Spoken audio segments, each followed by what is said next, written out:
Hello दोस्तों, मैं हूं अपूर्वा और आप देख रहे हो इंग्लिश विद अपूर्वा, जहां इंग्लिश सीखना होता है सिंपल, क्लियर और बिल्कुल बिगिनर फ्रेंडली।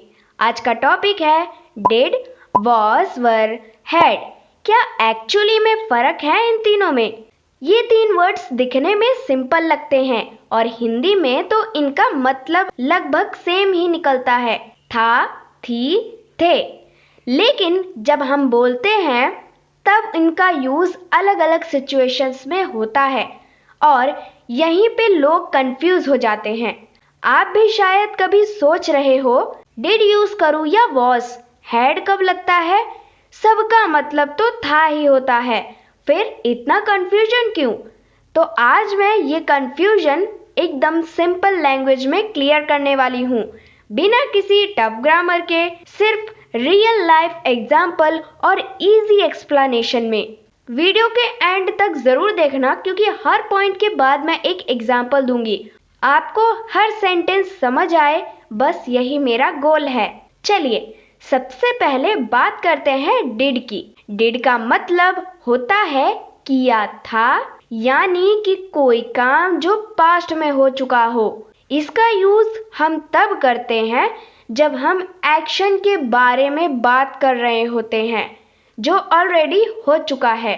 जैसे अगर आप कहोगे आई डिड माई होमवर्क, तो इसका मतलब हुआ मैं अपना काम किया था, यानी वो काम कंप्लीट हो चुका था। डिड का यूज हमेशा वर्ब के फर्स्ट फॉर्म के साथ होता है। ये बहुत इंपॉर्टेंट पॉइंट है। अक्सर लोग गलती कर देते हैं और कहते हैं आई डिड वेंट या ही डिड एट फूड। ये सब गलत है। सही तरीका है I did go, he did eat food. कुछ और इजी एग्जाम्पल्स समझते हैं। शी डिड द लॉन्ड्री, उसने कपड़े धोए थे। They did everything on time, उन्होंने सब कुछ टाइम पर किया था। Did you see the message, क्या तुमने मैसेज देखा था? वी डिड आवर बेस्ट, हमने अपना बेस्ट किया था। तो जब भी आप किसी पास्ट एक्शन की बात करते हो जहां क्लियरली कोई काम किया गया हो, वहां डिड का यूज होता है। और जब आप क्वेश्चन बनाते हो तो स्ट्रक्चर होता है did plus subject plus verb का first form. For example, did he go to school, did she call you? और अगर आंसर देना हो yes I did, no she didn't, तो याद रखो action done in the past और उसके साथ सिर्फ वर्ब का फर्स्ट फॉर्म ही यूज होता है। गलती से भी डिड वेंट या डिड प्लेड मत बोलना। थोड़ा सोच कर देखो, आपने कल क्या क्या किया? क्या होमवर्क किया? क्या मूवी देखी? ये सब चीजें डिड वाली कैटेगरी में आती हैं। अब बात करते हैं दूसरे कंफ्यूजिंग पार्ट की, वॉज और वर।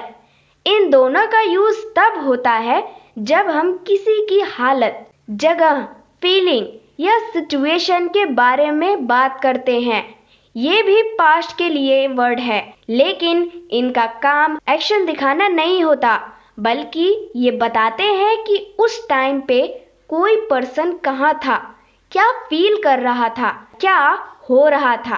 पहले सब्जेक्ट के अकॉर्डिंग समझते हैं। वॉज यूज होता है आई, ही, शी, इट के साथ, यानी जब कोई एक पर्सन हो तब यूज होता है वॉज। और वर यूज होता है यू, वी, दे के साथ। यू मतलब तुम और बहुत सारे लोग हो तब। चलिए कुछ एग्जाम्पल्स देखते हैं जो आप इजीली रिलेट कर सको। आई वॉज टायर्ड, मैं थक गया था। She was at the market, वो मार्केट में थी। ही वॉज नॉट वेल, वो ठीक नहीं था। यू वर हैप्पी, तुम खुश थे। वी वर बिजी यस्टरडे, हम कल बिजी थे। दे वर नॉट इन क्लास, वो लोग क्लास में नहीं थे। तो जब आप किसी फीलिंग, सिचुएशन या प्लेस के बारे में पास्ट में बात करते हो तब वॉज या वर का यूज होता है। ये एक तरह का थी, था, थे दिखाता है, लेकिन बिना कोई काम दिखाए।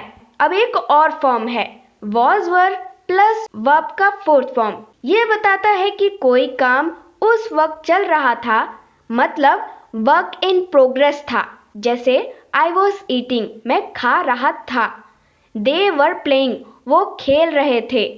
शी वॉज स्टडिंग, वो पढ़ रही थी। वी वर वॉचिंग टीवी, हम टीवी देख रहे थे। ये बताता है कि एक्शन चल रहा था, लेकिन वो कंटिन्यूअस था। मतलब ये नहीं कि काम हो गया, इसका मतलब ये कि वो काम चल रहा था। वॉज और वर्ब का यूज तब होता है जब हम किसी की पास्ट कंडीशन या बैकग्राउंड दिखाते हैं। When I was a child, I was very quiet. जब मैं छोटा था, मैं बहुत शांत था। So, was और वर्ब का यूज आप तब करोगे जब काम नहीं बल्कि हालत या स्टेट की बात हो रही हो। अब चलते हैं तीसरी चीज पर, हैड। हैड का यूज दो तरफ से होता है। पहला, जब हम बताना चाहते हैं कि हमारे पास कुछ था, और दूसरा, जब हम बताते हैं कि पास्ट में कोई काम पहले हो चुका था, मतलब पास्ट के अंदर भी एक और पास्ट। पहले हैड, पास्ट में कुछ था, समझते हैं। आई हैड अ फोन, मेरे पास फोन था। शी हैड अ ड्रीम, उसने एक सपना देखा था या उसके पास सपना था। दे हैड अ प्लान, उनके पास प्लान था। ये सिंपल सेंटेंसेस हैं जहां हैड का मतलब होता है पोजेस करना, यानी कोई चीज आपके पास थी। अब दूसरा यूज समझिए, थोड़ा इंपॉर्टेंट है। हैड प्लस वर्ब का थर्ड फॉर्म, इसका मतलब होता है पास्ट में कोई काम और भी पहले हो चुका था, जिसे हम पास्ट परफेक्ट कहते हैं। ये तब यूज होता है जब दो काम पास्ट में हुए हों, लेकिन एक पहले हो गया हो। For example, I had eaten before you came, तुम्हारे आने से पहले मैं खा चुका था। They had already left when you reached, हम पहुंचने से पहले वो जा चुके थे। She had finished her homework before dinner, dinner से पहले उसने अपना होमवर्क कंप्लीट कर लिया था।